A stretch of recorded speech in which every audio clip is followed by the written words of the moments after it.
আসসালামু আলাইকুম রহমতুল্লাহ বারকাতুহু। নিশ্চয়ই আপনারা অবগত হয়েছেন, আগামীকাল ৬ ডিসেম্বর ভাঙড় বিজয়গঞ্জ বাজারে ওয়াকফ বিল সংশোধনের নামে কেন্দ্র সরকার ওয়াকফ সম্পদকে হরণ করার যে একটা ষড়যন্ত্র করেছে, তার প্রতিবাদে এবং ওবিসি যেটা আমাদের যার মাধ্যমে তবু সংখ্যালঘু মুসলিম সম্প্রদায়ের যে একটা চাকরি পেত, সেটাকেও যে আজকে বিরাট পরিকল্পনাভাবে রুখে দেওয়া হয়েছে, তারও বিষয় নিয়ে এবং বিশেষ করে মাদ্রাসা শিক্ষা ধ্বংসের মুখে যে ঠেলে দেওয়া হচ্ছে, এইসব ইত্যাদি বিষয় নিয়ে যে আগামীকাল ভাঙড় বিজয়গঞ্জ বাজারে ৬ ডিসেম্বর যে প্রোগ্রাম করা হয়েছে, নিশ্চয়ই আমি জানি আগামীকালটা শুক্রবারটা একটা মানুষের একটু সমস্যা হয়, তবে ৬ ডিসেম্বরটা শুক্রবার পড়েছে। ৬ ডিসেম্বর এই জন্য আমরা ঠিক করেছি, ৬ ডিসেম্বরটা নিশ্চয়ই আমরা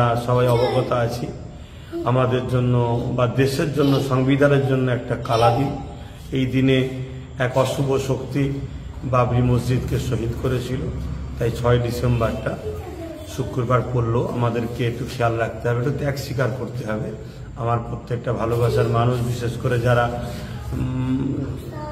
ন্যায় সত্যের পক্ষে ন্যায় ইনসাফ করার মানুষ যারা, তারা একটু ত্যাগ স্বীকার করবেন, দুটোর মধ্যেই আসবেন। কেন শীতের বেলা প্রোগ্রাম ৪টে পর্যন্ত ওর বেশি করা সম্ভব হয়ে উঠবে না, তাই দুটোর মধ্যেই চলে আসবেন, একটু আশা রাখবো। একটা দিন কষ্ট করবেন, যারা আসতে ইচ্ছুক একটু সকাল সকাল মানে দুটোর মধ্যেই আসবেন, এটা আশা রাখবো।